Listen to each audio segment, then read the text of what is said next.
One day you look at your phone and realize the list of people you could call is long, but the list of people you actually want to call is tiny. Not because you hate anyone, not because something dramatic happened, but because being social started to feel like wearing a mask that slowly steals your breath. If you've been quietly disappearing from group chats, taking longer to reply, or choosing solitude without even trying to explain it anymore, this isn't laziness or bitterness. It might be your nervous system finally choosing peace over performance. Welcome to Healing Mind. Today we're talking about why sensitive, empathic people often end up with fewer friends, and how solitude can be a sign of self-respect, not loneliness. If you like this kind of deep, calming content, please like the video and subscribe to Healing Mind for more. There's a certain kind of silence that shows up in your life when you look around and realize most of your friendships didn't end with explosions or ugly endings. They just thinned out, slowly, almost gently. No fights, no betrayal, just distance growing little by little, like mist creeping in until the horizon disappears. And the surprising part is, you didn't scramble to stop it. You didn't chase anyone. You didn't beg for things to go back to how they were. You let it fade, and that calm acceptance reveals something about you that's hard to label. You open your contacts and see how few people you genuinely want to call. Not because they're awful, not because you hate them, but because reaching out would require you to wear a version of yourself you don't have the strength to act out anymore. That old version knew how to do social life, laugh on cue, ask the right questions, keep the conversation moving before the silence turned awkward. That person is still inside you somewhere, but bringing them out now feels like forcing yourself into clothes you've outgrown. You can do it technically, but it feels wrong and tight and exhausting. So you choose the quiet instead. And once you stop filling every space with noise, the real questions start rising up. Why can being around people feel lonelier than being by yourself? Why do you feel guilty for not craving more friends when the world keeps insisting connection is everything? Why does the thought of constant plans and a packed social life make your chest tense instead of making you excited? These aren't dramatic questions, they're honest ones, and they point to the fact that your inner design doesn't match the social script you were handed. You've heard the same lines your whole life. Humans need each other, we're built for community, nobody can thrive alone. They're repeated so often they start to sound like unquestionable facts. But when you compare them to your real experience, something doesn't add up. You don't feel deprived of connection. You feel overloaded, less by the people themselves and more by what it costs you to keep the connections going. A simple text feels heavy. An invitation isn't fun, it's mental math. A conversation doesn't end when it ends. It leaves a residue that sits in you. And what most people don't understand is that for you, that after effect isn't optional. You don't just talk and move on. Your mind replays everything. It notices what was said, what was avoided, what shifted in tone. You pick up on tiny changes, hesitation, insincerity, distraction, and once you notice them, you carry them. So when you decline invites, people assume you're antisocial. When you don't initiate often, they decide you must not care. When you quietly step away from group chats and circles, they conclude you're depressed, stuck, or failing at relationships. But that's not the truth. The truth is you're managing an inner world they don't experience. In your world, every interaction has a price, and you've learned the hard way that you can't spend endlessly. You didn't always understand this. There was a time you tried to keep up, when you said yes to everything, when you showed up even when you were drained, because that's what good friends do. And what you learned was painful. Forcing yourself to stay socially available when you're already depleted doesn't make you kinder. It makes you resentful. It turns you into a performer instead of a real presence. It makes you feel like you're watching yourself from the outside, smiling and speaking on autopilot while you count the minutes until you can leave. That moment of clarity changed how you move. You started saying no without long explanations. You began guarding your time and energy like they're limited, because they are. You started choosing solitude over shallow company, and then came the reactions. Are you okay? You seem distant. We never see you anymore. The words sounded caring, but underneath was a quiet belief that your retreat meant something was wrong with you. As if healthy people always want to be surrounded, as if being alone is automatically a warning sign. But inside you don't feel broken. You feel like something finally clicked into place, like you stopped squeezing yourself into a social structure that was never designed for the way you experience life. And that relief, the feeling of finally being able to breathe, teaches you more than any advice ever could. It shows you that what looks like isolation from the outside can actually be alignment on the inside. Still, even when you feel steady in your choice, doubt can creep in. That voice shows up and sounds reasonable. Maybe you're avoiding, maybe you're hiding, maybe you're calling it sensitivity when really you just don't want to do the work relationships require. It can sound like wisdom, but if you listen closely, you realize something important. That voice isn't truly yours. It's stitched together from years of messages about what a good life should look like. Lots of friends, constant plans, non-stop connection. What that voice ignores is that you already tried living that way. You've been central in social circles. You've been the person people called, the one who showed up, the one who listened, supported, held space, and you learned the difference between being needed and being understood. Being surrounded is not the same as being seen. You can be liked by everyone in a room and still feel deeply alone if nobody meets you where you actually live. And that's the real divide: depth. Most people skim the surface of emotion, acknowledge it quickly, then move on. They feel something, name it, shift focus, and keep going. But your system doesn't work like that. When you feel something, it doesn't just pass through you, it stays. It grows roots. It connects to memories, patterns, and meanings you've been collecting for years. One small moment of tension in a conversation can unfold into hours of understanding about unspoken needs, hidden dynamics, and the space between what people say and what they really mean. People often call this overthinking, but for you it's not. It's processing.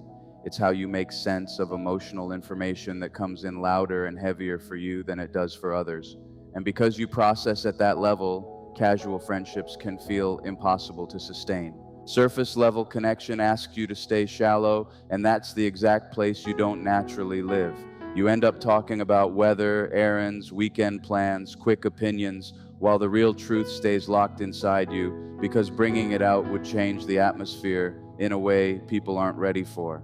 And you've tested it. You've tried being honest at moments where it felt safe to go deeper, but the response is usually the same. People tense up, they pivot to another topic, they offer quick fixes or empty reassurance that completely misses what you meant. Not because they're cruel, but because depth requires comfort with complexity, and many people aren't trained for that. So you learn to hold yourself back. You learn to translate your inner world into something lighter, easier, less intense. And over time, you start to realize that the loneliness you feel in company isn't about being around people. It's about being around people while leaving the truest parts of you untouched and unseen. When people can't meet you at that depth, the response can feel even worse than discomfort. They start labeling you as intense, too serious, too much. So you learn to filter yourself. You keep the real thoughts tucked away. You stay in conversations that feel like you're acting a role because the alternative is watching the room tighten up. Over time, that creates a painful realization. A lot of friendships seem to work only if you shrink. Not because anyone is evil, but because many people aren't able to meet you where you actually live. They prefer the easy version of you, the lighter version that doesn't ask them to go beyond what feels safe. You can maintain that version for a while, but eventually it starts to feel like slow suffocation, like translating yourself into a language that strips out everything important. So you begin to step back, quietly, gradually. It doesn't happen in one dramatic moment. It's small changes at first. Texts left unanswered a bit longer, invitations turned down with vague excuses, plans you stop initiating. People notice, but they usually misunderstand it. They assume you're pulling away from them, when the truth is you're pulling back toward yourself. You're reaching for the parts of you that get buried under constant performance. You're choosing quiet so you can finally hear your own thoughts without having to shape them into something digestible.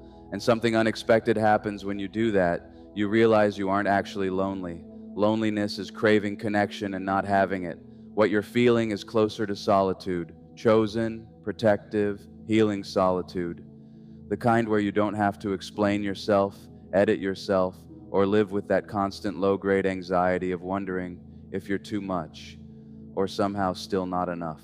In that solitude, you start seeing friendship differently. You notice how much of it is built on convenience and proximity instead of real resonance. You see how many connections continue only because they always have, not because they're actively nourishing anyone. You watch people stay tied together out of habit, obligation, or fear of being alone, rather than genuine desire to truly know each other. Once you see that, you can't unsee it, and your standards change. Not in an arrogant way, in an honest way. You start asking questions you used to avoid. Does this person know me, or only the version I show them? Do I feel more like myself after time with them, or less? Does this relationship bring something real into my life, or is it just filling space? When you answer honestly, your circle shrinks because a lot of relationships are built on shallow foundations. History, convenience, surface compatibility, not the kind of depth that makes vulnerability feel safe. This is where people misunderstand empaths. They assume being emotionally attuned means you want constant connection, that sensitivity automatically equals social hunger. But for many empaths, it works the opposite way. Being empathic means you absorb emotional information whether you want to or not. You pick up the tension under someone's smile, the frustration beneath polite agreement, the loneliness inside a crowded room. And taking in that much is exhausting in a way people who don't live it can't fully imagine. It's not that you don't care. You care intensely, sometimes so intensely it becomes heavy to carry. You feel other people's stress and pain like it's your own, and that makes social time not neutral, but immersive. Every person leaves an imprint. Every environment shifts your internal state. So having fewer friends isn't coldness, it's boundaries. It's you trying to protect yourself from the constant emotional noise the world produces. That's why the usual advice feels almost insulting. Put yourself out there. Join groups. Say yes more. Like the issue is effort or opportunity. But you've done those things. You've gone to events, joined circles, tried again and again to be available. And what you learned is that more people doesn't automatically mean better connection. Quantity doesn't create depth. Being in a crowded room doesn't guarantee you'll meet someone who speaks your language. Sometimes the loneliest moments happen when you're surrounded by people who like you, yet still don't truly know you, so you stop taking that advice seriously. You stop treating having few friends as a problem that can be solved by collecting more. Because you don't want more connections. You want different connections. Ones where you don't have to dim yourself, where silence isn't treated like danger, where you can speak honestly without watching someone's face turn guarded. Those connections are rare enough that you might go years without finding them. And during those years, you face a choice most people don't understand. You can fill your life with substitutes, nice people who are fine, but not quite right. Or you can keep the space open for something real, even if that means being alone more than society says is healthy. And you choose the second option, not because you hate people, but because you've learned something the hard way. The wrong connections are worse than none. Feeling misunderstood while surrounded can hurt more than being alone. Because loneliness isn't just about empty rooms, it's about being unseen. And you can be unseen in a crowded room just as easily as in an empty one. That's when the pattern starts to clarify. This isn't a temporary phase or something you'll fix by forcing yourself harder. It's deeper than that. It's how you're wired. The first trait is simple but intense. You don't experience other people's emotions as information. You experience them as immersion. If someone near you is anxious, you don't just notice it. You feel it in your body. Your chest tightens, your mind speeds up, your nervous system reacts as if the anxiety belongs to you. This isn't casual empathy where you understand what someone's going through. This is empathy as a sensory experience. You're physically registering what they feel, sometimes before they've even spoken. It's automatic. You can't switch it off. Someone walks into a room carrying stress, and you feel the atmosphere shift. A friend texts you, and you can sense their emotional state through the rhythm of their words, the punctuation, the pauses, what they avoid saying. You sit in a meeting and absorb the hidden currents of competition, insecurity, tension, things people think they're hiding. Most people filter that kind of emotional data without realizing it. They might sense something off and then let it go. You don't. It sticks. It demands processing. So even after a normal conversation, you need time to discharge what you absorbed, to separate what's yours from what wasn't, to return to your baseline. And that recovery time isn't optional. If you skip it, the emotional residue stacks up until you feel flooded, overwhelmed by feelings that weren't yours to begin with. That's why having many friends becomes unsustainable. Every friendship is another stream of emotional input, another person whose inner world you will pick up, another relationship that requires energy, presence, and emotional management. It's not that you don't want to be there for people, it's that being there costs you in ways they will never fully understand because they don't experience connection through the same nervous system you do. So you limit access, not from selfishness, but from survival. The second trait builds on that. You can't do shallow. Your system doesn't have a setting for surface level connection. When you're with someone, you're fully engaged, reading body language, tracking emotional shifts, noticing when words don't match energy, holding space for what isn't said. You're not even choosing to do this. It runs in the background like a program you can't close, which means what others experience as casual hangouts, you experience as quiet emotional labor. Coffee isn't just coffee. It's sensing when they need you to ask questions and when they need you to share. It's noticing when a topic gets too close to something tender and adjusting to protect them. It's regulating your energy to match the moment. You do it instinctively because you don't know how not to, and it's exhausting. So when people tell you to relax and stop overthinking, they're asking you to shut off awareness that is built into you. That's why you prefer a few deep friendships over a wide social network. If you're going to spend that much energy on connection, it needs to give something back. It needs to be mutual. It needs to be with someone who can meet you in the deeper waters instead of keeping everything light and comfortable. And the hard truth is, those people are rare. Most people don't want depth all the time. They want ease. They want simple. They want connection that doesn't ask them to sit with discomfort or complexity.